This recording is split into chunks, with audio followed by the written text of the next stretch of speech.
Je ľahké pre výrobcu predať ti pocit, že robíš niečo pre svoje zdravie. Tie tyčinky sú, že dobrý sluha a zlý pán. Častokrát tých bielkovín tam vlastne ani nie je veľa. Čo sú podľa teba úplne také akože základy výživy, ktoré majú ľudia v dnešnej dobe nejak zle nastavené? Počúvam to aj od športovcov, aj od bežných ľudí, že prečo sa zamýšľať nad výživou, veď vyzeráš dobre, nepotrebuješ schudnúť. Ako veľký vplyv má výživa na výkon športovca? Super otázka. Regenerácia a strava. Má to nejakú kolaboráciu spoločnú? No obrovskú. Sú potraviny, čo majú také, že nálepky, že toto je zlá, toto je nepriateľ, pečivo je zlé, múka je zlá. Má s tým súvisí samozrejme aj kvalita potravín? Určite má. Určite nie je mrkva ako mrkva, ani proste Mäso ako mäso. mäso ako mäso. Nálepka, že bio, s tou kvalitou, to až tak veľa nemusí mať spoločné. Vie výživa reálne rozhodnúť kariéru športovca? Pre mňa je jeden maličký detail, ktorý je extrémne proste primitívne jednoduchý a dokáže urobiť veľký rozdiel, ale málo ktorý športovec ho robí. A to je proste, že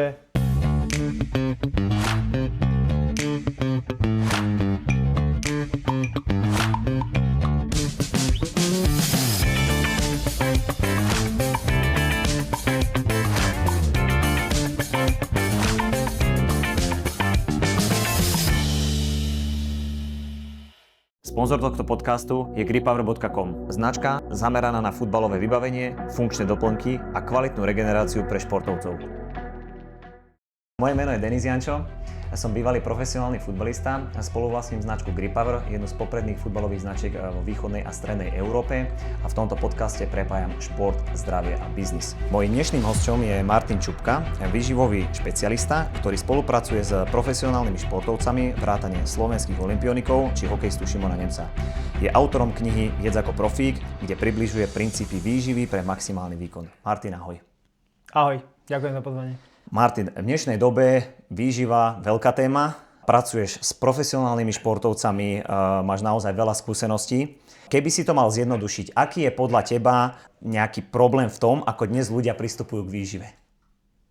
Asi taká prvá vec je, že každý má pocit, že sa do toho rozumie, každý má svoj názor, pretože výživa sa vlastne každého týka, pretože potrebujeme jesť nejaké jedlo, každý je nejaké jedlo, tým pádom každý má pocit, že sa vlastne môže k tomu vyjadriť. A ten problém vlastne, na ktorý sa pýtaš, je to, že častokrát je to postavené vlastne na názoroch jednotlivcov a pocitoch jednotlivcov, ktorí sa vlastne zovšeobecňujú svoju skúsenosť a hovoria, že takto to je a toto by mali robiť všetci. Poviem napríklad typický príklad, ak použijem príklad vlastne futbalistu, ktorý povie, že ja si dám pred zápasom rezeň a hrá sa mi v pohode, a povie, že teda takto by to malo byť a nasleduje ho nejaký mladý športovec, ktorý v podstate doslova žerie každé jedno jeho slovo, tak v podstate s tým vplyvom prichádza aj nejaká zodpovednosť a čiže možno to, že zovšeobecňovanie osobnej skúsenosti, ktorá vlastne nemusí platiť úplne pre každého, preto sa snažím ku tým informáciám pristupovať aj tak, že nehovoriť o tom, čo ja si myslím, ale hovoriť o tom, čo hovoria vedecké dôkazy a čo hovorí vlastne prax. Že vlastne vo svojej práci sa snažím kombinovať to, že máme vyskúmané nejaké veci, ale tým športovcom to treba povedať vlastne po lopate, jednoducho. Čiže ja sa snažím vlastne tie odborné veci hovoriť jednoducho a zrozumiteľne.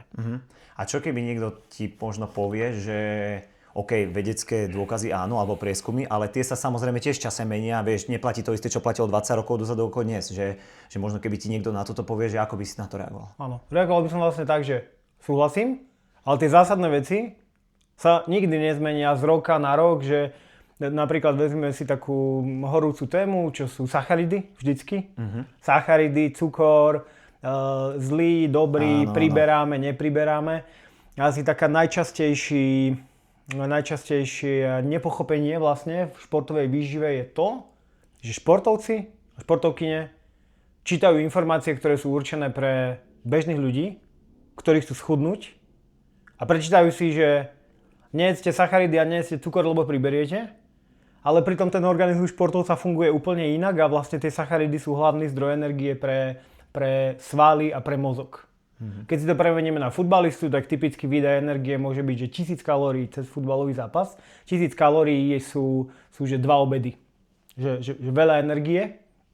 A práve športovec, práve ten cukor, tie rýchlo stráviteľné sacharidy mu môžu pomôcť vlastne ku vyššiemu výkonu.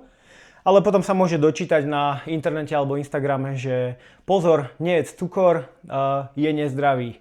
A ten športovec je zaseknutý, že čo má teda robiť a toto napríklad riešim dosť často.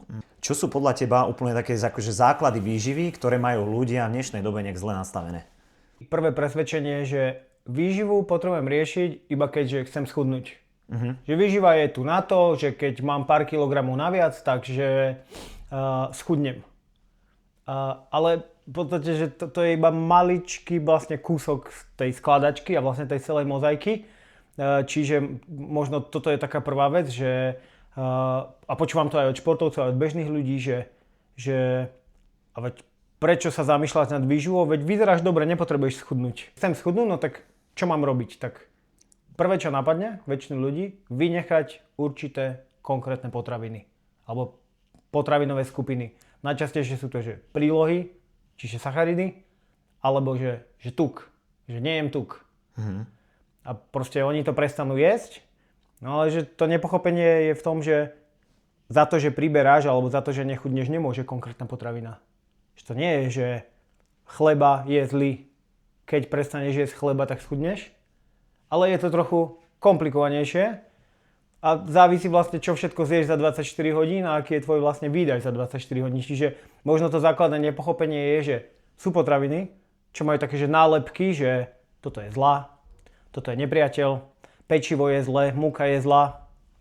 Ale ten vinník nie je tá konkrétna potravina, ale častokrát to, že ten chleba si dám aj s maslom, a dám si k tomu možno nejaké iné potraviny a vlastne toto je taký časté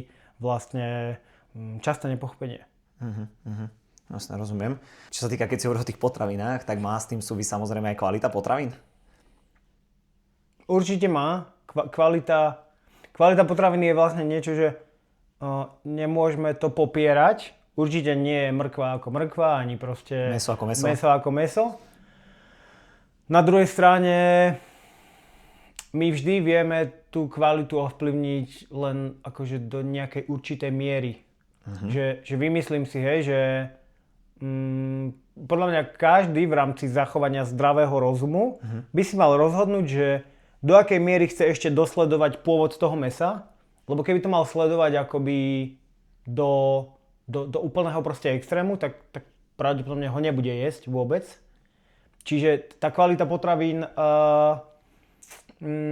ako by som to povedal, na jednej strane to sedí, na druhej strane častokrát, že nálepka, že bio u výrobcov je len spôsob a dôvod, ako si akoby získať oprávnenie pre vyššiu cenu. A s tou kvalitou to až tak veľa nemusí mať spoločné. Je to veľmi podobný príklad ako proteínové výrobky. Dnes už všetci vieme, že bielkoviny by sme mali príjmať, a tak výrobcovia supermarketov začali vyrábať proteínové produkty. Všetko je proteínové. Lebo v hlave si to myslíme, že proteínové, to bude asi to dobré. Áno. Ale nie všetko, čo je proteínové, je vlastne, že zdravé. Takže často je to aj s tou kvalitou potravín a proste, že biopotravinami. A na druhej strane ja nepotrebujem nálepku bio, aby som proste vedel, že sliepka, čo žije vonku, bude mať lepšie vajcia ako tá, čo je celý život v klietke. Práve. Tam sedia tie veci. Hej. Ale vieš, že možno aj veľa ľudí si to akože nejako nedosleduje a tak ďalej, jasné. Ale ono to je taká akože aj hĺbšia téma, možno toto tie potraviny, ale tak som sa akože chcel k tomu dostať, že či tá kvalita potravín môže mať súvisť, čo ja si myslím, že hej, akože, lebo myslím si napríklad čistý príklad, hej, keď poviem, že plnotučné mlieko, ktoré ti vydrží rok, tak nebude ako rovnaké, ktoré je čerstvé mlieko, ktoré má, že ti vydrží 4-5 dní, vieš, že tak, aj tak myslím týmto spôsobom. Že či to môže mať ako keby dopad na to telo, ja si osobne, ja som o tom presvedčený, že určite asi z časti áno, ale tak ty si tu ten špecialista, takže akože keď mi možno ešte k tomuto by si povedal. Samozrejme to sedí, ale ono sa to vždy bude byť s tými obchodnými záujmami. Jasné. Pre mňa je lepšie vyrobiť niečo, čo mi vydrží rok na sklade, ako niečo, čo mi vydrží proste 5 dní. Ale určite to sedí, že proste čím je ten výrobok čerstvejší, menej trvanlivý, tak je to pre mňa lepšie a pozorujem dva typy ľudí. Niekto je že úplne ľahostajný, ale veď som hladný, naplním si brucho, som najedený, vybavený. Presne. Druhý typ, voláme to, že ortorexia. Ortorexia je o tom, že ty v podstate až do takej miery riešiš zloženie výrobkov, pôvod potravín a zdroj, že si vlastne 24/7 v strese, že či to, čo ješ, je dostatočne zdravé, vyhýbaš sa situáciám, kde nemáš všetko úplne pod kontrolou. Kamarát má, neviem, že zavolať na pivo, alebo je narodeninová oslava a ty si nedáš vôbec nič. Hej. A ešte to tak sociálne proste izoluje. Toto sú už extrémy. A že často pozorujeme, že sú dva extrémy, že buď to neriešim vôbec, alebo to riešim že brutálne. A toto je možno aj tak pre každého, že nájsť si vlastne taký kompromis medzi tým, lebo ani jedno, ani druhé ti neslúži. Určite. OK. Trošku by som sa posunul. Ako veľký vplyv má výživa na výkon športovca? Super otázka. Toto je jedna z prvých otázok. Vždy, keď príjem do nejakého klubu alebo mladí športovci, tak sa ich pýtam, že no čo myslíte, že koľko tak ovplyvňuje výživa ten váš športový výkon? A oni tak dajú, no že 50% alebo 100% niektorí. Že my nevieme číslo, áno, všetci by chceli vedieť, že konkrétne, že koľko je to percent, my nevieme. Ale je nepopierateľné, že ovplyvňuje ten športový výkon. A potom mám vždycky druhú otázku, že no dobre, a na koľko percent ju máte zvládnúcu tú výživu, alebo že koľko času vlastne tomu venujete, tak to býva väčšinou tak, že buď nič, alebo len trošku. Že tam je nepomer, že my v hlave vieme, že tá výživa ovplyvňuje výkon, ako sa cítim ako hráč, ale už veľmi to neriešime, lebo je ľahké sa v tom stratiť. Že určite má proste akože, že nepopierateľný efekt. Ja to vysvetľujem na takej peknej metafore, že predstavte si, že muffin, máme taký pekný chrumkavý muffin, tam je taká poleva, krémová a na vrchu sú ešte také cukričky. No takže vlastne o čom je zlepšovanie sa v športe? Tak ten muffin, hej, to cesto je vlastne tréning. Ja potrebujem robiť tréning. Či som futbalista, alebo som hobby, chodím len cvičiť. Ten tréning je proste predpoklad, že ja sa budem zlepšovať. Potom na vrchu si dám ten krém a ten muffin je proste lepší a to je proste, že výživa. Že ja sa budem zlepšovať aj keď budem len trénovať, ale vlastne vďaka výžive sa budem zlepšovať rýchlejšie. Čiže vlastne za krátší čas sa dostanem niekde. No a potom tá posypka, tie malé cukričky, to sú suplementy, ktoré majú určitý vplyv, ale proste nie je to niečo, čo treba riešiť akože v prvom rade, alebo niečo, čo by urobilo nejaký brutálny rozdiel. Takže výživa má obrovský vplyv a 90% športovcov za mnou príde s tým, že chcem sa zlepšiť. Potrebujem asi trénovať viac, ale ty sa vieš zlepšiť nie tým, že budeš trénovať viac, ale že budeš jesť lepšie. To je tá akože message. Na to mi nadväzuje hneď otázka, si mi nahral, že keď pracuješ vlastne aj s top športovcami, takže či to majú oni zvládnuté, ale týmto si mi to asi aj rovno vyvrátil. To vôbec, ja som mal takú ilúziu, že keď je niekto profesionálny futbalista alebo prišiel profesionálny hokejista, že oni majú v kluboch nejakých ľudí na to alebo s nimi to riešia. Zistil som vlastne, že vôbec, že poznám veľa takých prípadov, že profesionálny športovec úspešný, obdivujeme ho, ale on proste sa stravuje katastrofálne, lebo možno to nikdy nepotreboval, nepovažoval za to za dôležité. Často starší športovci v období, kedy nebola taká konkurencia, tak to stačilo, hej, že najem sa, že čo príde a tak ďalej. Ale že to je taká ilúzia, aj my berieme tých športovcov, že to sú tie také vzory profesionality a pripravenosti a že oni majú proste určite všetko vyriešené, ale proste vôbec.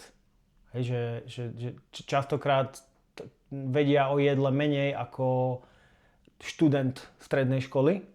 Preto som vlastne napísal aj knihu Jedz ako profík, kde som zhrnul 12 rokov mojich skúseností a všetky situácie, ktoré sa opakovali so športovcami a je to taký vlastne návod, ktorý keď športovec aplikuje, tak má proste 80% vecí vo výžive vyriešených a hobby športovci a profíci robia veľmi podobné chyby vo výžive.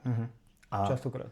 Doplňujúca otázka k tomuto. Vie výživa reálne rozhodnúť kariéru športovca? Môže. Napríklad, že prečo vo futbale padá väčšina gólov v posledných, ja neviem, 10-20 minútach. Hej, to budeš asi ty lepšie vedieť. No preto, lebo hráči sú unavení. Keď sú unavení, robia chyby. Ak ja v rozhodujúcej minúte netrafím bránu alebo nedokážem vlastne zabrániť nejakému gólu, tak ten limitujúci faktor výkonu je najčastejšie, že nemám zásoby sacharidov, nemám ten benzín v nádrži, čiže priamo asi nemôže rozhodnúť o tej kariére, ale nepriamo určite môže rozhodnúť o tých kľúčových momentoch zápasu, kedy ja buď nestíham, alebo urobím chybu a proste ten zápas sa proste zlomí. Ono sa to môže pokaziť kvôli 5 ďalším veciam, bo ten výkon ovplyvňuje veľa vecí. Ale že je škoda, keď by sa to proste zlomilo kvôli tej výžive. Práve v tých záverečných 15 minútach padá najviac gólov práve, nejak štatisticky, alebo myslím, že je to podmienené tým, že samozrejme tá únava a tak ďalej, koncentrácia jedno s druhým. Takže tým som chcel vlastne aj na to naraziť, že vlastne, že keď trošku možno nad tým rozmýšľaš, že fakt tí športovci idú do tých detailov, tak tam vieš posúvať ten výkon, ale tam je to presne, ak sa hovorí, tá posypka, jak aj tie doplnky výživy, ktorým sa ešte dostaneme. Tak tam to vie to pomôcť možno, hej, že úplne v tých detailoch. Poďme teda sa presunúť trošku na tie doplnky výživy, je to dobrá téma. Dneska obrovská téma, je to obrovský biznis aj teraz.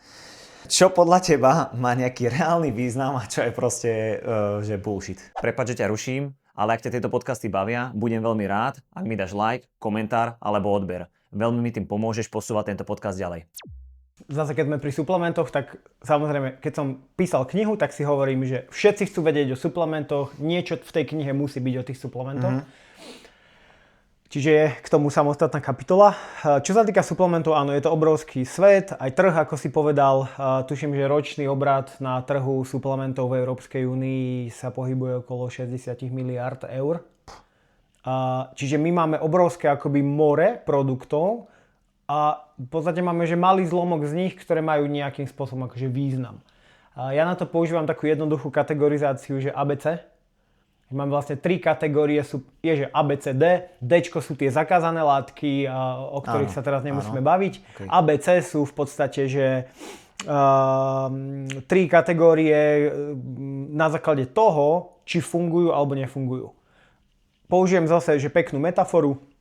Predstavme si Ačkové suplementy ako skúsených hráčov, na ktorých sa môžete proste vždycky spoľahnúť. Pošleš ho na ihrisko, vieš, že tam niečo spraví, proste urobí si svoju prácu. A toto sú že Ačkové suplementy, pri ktorých vieme, že máme že veľa vedeckých dôkazov, veľa štúdií, je to preskúmané, vieme, že to bude fungovať. Týchto suplementov je približne že 5. Patrí medzi ne kreatín, ktorý je vlastne najpreskúmanejší suplement v športovej výžive. Potom tam môžeme zaradiť proteín v určitej forme, nejaký proteínový koncentrát. Zaradil by som aj sem všetko, vlastne, čo súvisí so sacharidmi. Čiže môže to byť že jonťák, môže to byť sacharidový gel, môže to byť nejaká že energetická tyčinka. Všimol som si, že veľa športovcov rieši rôzne zvláštne suplementy, ale vlastne ten limitujúci faktor výkonu sú že zásoby sacharidov. Že zápas trvá 90 minút a keď idem 90 minút na plný plyn, mne tie moje zásoby energie nevystačia. Čiže ja si potrebujem niečím pomôcť. Dobre, čiže mám proteín, sacharidy, potom je to, že kofeín, ktorý môže byť vo forme suplementu alebo vo forme kávy, že kofeín patrí do tej Ačkových suplementov, potom je to extrakt z červenej repy alebo proste z cvikly a potom je to taký suplement, čo sa volá, že beta-alanín, ktorý častejšie využívame pri hokejistoch, ale je dobrý aj pre futbalistov. Čiže máme nejakých že 6 akoby že Ačkových suplementov, o ktorých vieme, že takto fungujú a takto mi pomôžu. Potom je tam taká, že B kategória. Predstavme si, mladý hráč, potenciál má, ale proste, že môže niečo občas urobiť chyby a že nevieš sa na neho spoľahnúť na 100%. Aj. A to sú také suplementy, že fungujú, ale častokrát za tie peniaze nestoja. No a potom sú tu proste C-čkové suplementy, ktoré nemáme proste až tak veľa dôkazov. Čiže že ja keď robím so športovcami, každý sa pýta na začiatku na suplementy, ale ja mu poviem, že dobre, ale poďme riešiť najskôr jedlo. Zase 2 extrémy. Sú športovci, ktorých neriešia vôbec, čo je škoda. A potom sú športovci, ktorých riešia, že že 500 € mesačne iba na suplementy. Hej. A že nič medzi tým. Pamätám si inak taký v kabíne. Jeden mal nabobenú kabinu pixlami, proteínmi a neviem či všetkým, ani nevedel som, čo to za názvy. Ja neviem, pár rokov dozadu a som ani neriešil takéto veci vôbec moc. Ja som bol práve tá kategória, čo to neriešil. Lebo si nemusel, nie? Neviem, nejakým spôsobom som nemal potrebu, hej, že by som nejaké, že potreboval alebo niečo. Hej, že nemal som nejakú potrebu a zase boli potom takí, čo žili na Monsteroch a neviem na akých energetických drinkoch, ktoré vieš, v takých extrémoch. Takže sú tam rôzne akože extrémy, ale keď si spomenul tie doplnky výživy, ešte by ma trošku zaujímalo aj o kvalite tých doplnkov výživy, lebo toto je tiež akože veľká téma, to samozrejme sa môžeme baviť ako aj o potravinách, len ma zaujíma veľakrát či už v tých proteínoch a tak ďalej, pretože nadväzujem na to kvôli tomu, lebo máme aj my nejakú sériu výživových doplnkov. Riešili sme práve tieto veci a trošku som tam vedel nahliadnúť dovnútra a že čo niektoré možno, či už sladidlá alebo iné časti zloženia sú tam kvôli chuti, nejakému zvýrazneniu a tak ďalej, ale pre toho športovca alebo pre toho užívateľa v nejakom dlhodobom horizonte sú tiež nie úplne ideálne. Hej, mal by som pár takých, ako neviem, sukralóza je tam acesulfám a sú tam aj nejaké možno iné sladidlá a nejaké možno aj farbivá, rôzne arómy, hej. A to by som chcel možno aj z tvojho pohľadu nejaký názor, že čo si o tomto myslíš, o takýchto veciach v tých konkrétnych nejakých proteínoch, že či to môže mať nejaký negatívny dopad. Poviem asi k tomu, že dve veci. Prvá vec je asi, že sme my ľudia veľmi zhýčkaní a pohodlní v tom, že kedysi bol proteín, boli sme šťastní, že je nejaký proteín a teraz proste musí ti to chutiť, ľudia už nevypijú hocičo, trošku pena, to je už zlé, nedá sa rozmiešať, už tie tyčinky musia chutiť pomaly ako horálka, Snickers, Bounty, že musí to byť proste že brutálna chuť. Tým pádom to nevieš urobiť tým pádom je tam proste veľa kombinácia umelých sladidiel, aby to bolo že super sladučké a že proste ľudia už nezjedia hocičo. A trh na to akože musí nejakým spôsobom reagovať. Áno, proteínové potraviny majú tú nálepku, že to sú tie lepšie a zdravé, ale v skutočnosti je ľahké pre výrobcu predať ti pocit, že robíš niečo pre svoje zdravie. Áno, na to smieria, hej. Ale je tam, že tam super sladká chuť vďaka umelým sladidlám a nejaké bielkoviny. Častokrát tých bielkovín tam vlastne ani nie je veľa. Hej. Čiže ja k tomuto hovorím jednoduchú vec, že ak máte nejaký výrobok, takže častokrát, že predná strana je tá zadná a zadná je tá predná. Čiže ty si nepozeraj, že vlastne čo je na tom prednom, keď sa chytíš do ruky, ale proste otoč a proste, že pozri sa. Tie tyčinky sú, že dobrý sluha a zlý pán. Možno poznáš, že ako sa stravuje Peter Pekarík. Áno, niečo som videl, hej. A on je presne ten príklad, že oni sa napríklad, že všetko varia. On má čisto, že domáca strava, nič proste, žiadne technologicky spracované. Má dokonca v mojej knihe je taký profík nejaké, že svoje recepty, má tam svoje akoby typy z praxe. Ja by som apeloval na ten že pomer, že 80-20. 80-20 v zmysle, že dobre, asi nehľadajme dokonalosť, ale proste snažme sa...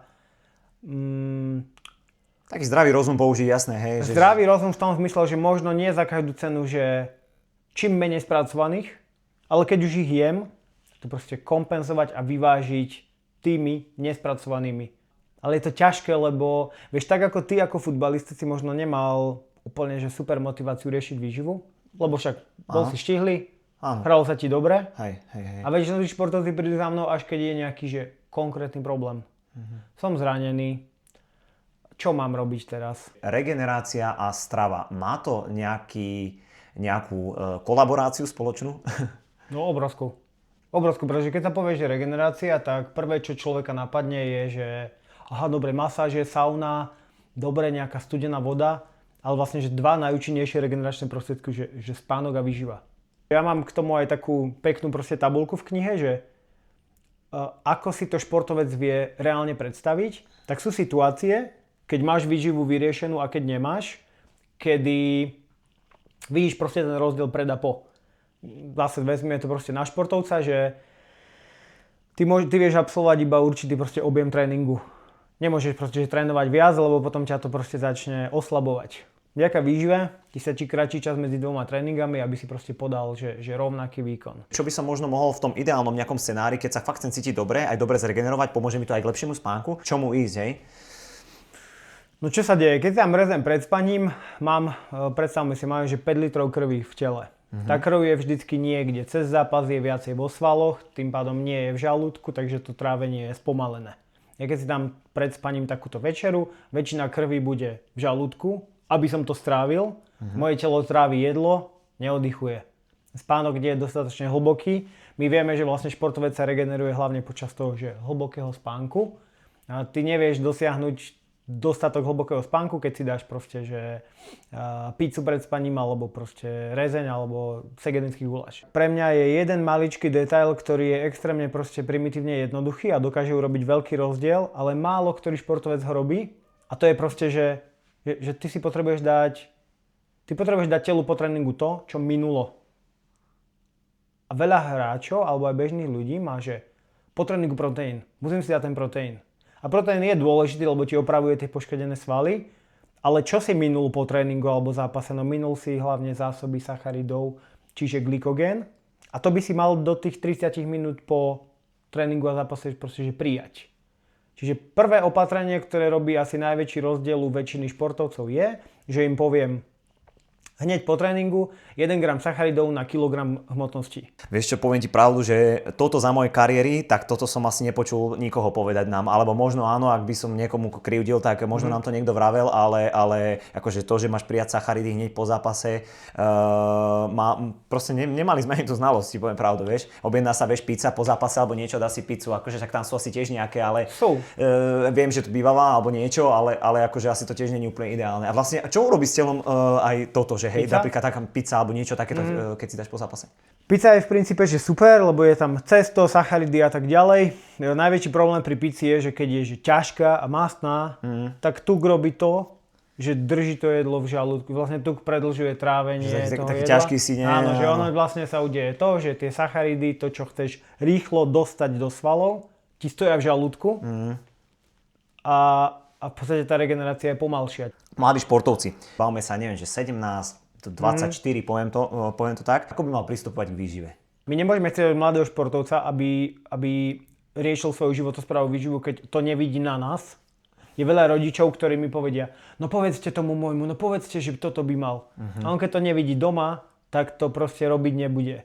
To je ako keby ja som jedol cukríky a tebe by som povedal, že daj si jablko. Je ťažko vlastne akoby motivovať toho mladého športovca, aby to už teraz začal riešiť. Ale my vieme, že keď to teraz vyrieši, tak bude mať proste náskok, že po zvyšok kariéry. Veľa športovcov, ktorých vidíme hrať dlho na vysokej úrovni, tak je to práve vďaka tej výžive. Či už je to Cristiano Ronaldo, alebo je to, že Petr Pekarík. Je to ťažké s tými mladými, ale keď vidím podporu u rodičov, tak je to proste o mnoho ľahšie. Kde robia rodičia nejaké najväčšie chyby? Že chcú mať zo svojich 12-15 ročných hráčov chcú mať proste šampiónov z Premier League. Že proste tí mladí hráči sú tlačení buď do skorej ako keby špecializácie, iba na ten šport, iba na ten futbal a proste, že rodičia projektujú na tých hráčoch svoje vlastné nejaké sny a proste vízie. Áno, s tým mladým športom je veľmi ťažké komunikovať, viem si predstaviť, že pre rodičov a aj pre mňa, lebo ja keď sa spýtam, ako sa cítiš, alebo čo to jedlo, tak každá odpoveď je v pohode. Proste všetko je v pohode, ty z toho nezistíš proste nič. Čiže tam je to ako keby nejaká že dlhodobá cesta, ako keby inšpirácia ovplyvňovania toho mladého športovca. A že proste príde doba, kedy ty čím viac tlačíš, aby si dal tú misku zeleniny, tak tým menej to urobí. Na každej prednáške v tom klube, kde sme mali mládežnickú kategóriu a ja som proste povedal, že no dajte tomu hráčovi cez polčas gumené medvedíky, alebo dajte mu proste po zápase pol litra džusu. A vždy sa postavila nejaká, ako keby, že nechcem nikoho sa dotknúť, ale že nejaká mama a že no ale to je cukor, a to moje dieťa nebude jesť cukor, to dostane cukrovku. A že to základné nepochopenie, že športovec je iný organizmus, to je prvá vec, a že dajme mu tie rýchle sacharidy v čase, kedy ich potrebuje, cez záťaž, okolo záťaže, ale samozrejme na raňajky neraňajkuj cereálie a nevečeraj čokoládu. Veľa športovcov zlyháva na tom, že nemajú dostupnú energiu v tom správnom čase. Nie preto, že by jedli nejako nesprávne, ale že nemajú dostupnú energiu pred, počas a po tréningu. 90% športovcov jedáva vlastne menej, ako by mali v tom čase vlastne okolo záťaže. Zase poviem proste o knihe, že dal som tam aj takú kapitolu, že výživa pre mladých športovcov, ktorá je napísaná úplne tým najjednoduchším proste jazykom a proste pre mladých. Možno taká veta, hej, že vlastne ty keď si športovec, tak vlastne tvoje telo je ten nástroj alebo ten kapitál, o ktorý ty sa vlastne chceš starať. A tak ako sa vlastne o to telo budeš starať, to čo do neho budeš dávať, tak ti bude vlastne slúžiť. Pokiaľ niekto napríklad pracuje, má nejaký biznis alebo je možno na nejakej vrcholovej úrovni, nejaký manažér, takisto tá strava, ako pri tom profi športovcovi, môže ti hrať rolu pri nejakých, či už potom samozrejme, že sú aj nejaké rozhodovania a tak ďalej, ale že sa lepšie cítiš celkovo, že môže to mať vplyv? Chceš trénovať ako profesionálny športovec a potom máš ešte aj prácu a potom máš ešte aj rodinu a vtedy vlastne tá výživa ti dokáže pomôcť k tomu, že si použiteľný po tom tréningu, aj v práci, aj proste doma. Určite odporúčam sa pozerať na tú stravu nielen, že schudnem, ale že ten efekt na život vie byť úplne iný. Je väčší rozdiel v nedostatku informácií alebo konzistencia? Čo robí väčší rozdiel podľa teba pri strave? Vôbec si nemyslím, že máme nedostatok informácií. Máme Google, YouTube, ChatGPT, knihy, videa, máme vlastne prebytok informácií. Áno. Ale viacej informácií nie je riešenie. Pretože vieš, že keby bolo viacej informácií riešenie, tak všetci sme tu milionári, víťazi Ligy majstrov, olympijských, proste, že viacej informácií nie je riešenie. Riešenie je vlastne len, že ráta sa to, čo urobíš. No, čiže áno, ty si to nazval, že konzistentnosť. Ja to skôr hovorím, že urob jednu vec namiesto 10 trochu. Že vyber si tu jednu vec. Napríklad v každej kapitole knihy mám na konci, že toto sú praktické akčné kroky, vyber si jednu vec. Aký je podľa teba najväčší mýtus o výžive? Že ľudia si myslia, že potrebujú viacej informácií. Alebo že áno, ľudia si myslia aj športovci, že potrebujú ďalší jedálniček. Že potrebujú nový jedálniček.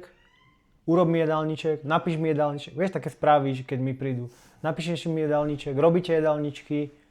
Ale vlastne to je, že otočené vlastne na hlavu, pretože vlastne jedálniček nevie, či máš 4 deti, alebo jedno, alebo či robíš od 8, alebo či si futbalista, alebo taký. Že ty nechceš sa jedálničku prispôsobovať, ale chceš ten jedálniček akoby prispôsobiť, že sebe.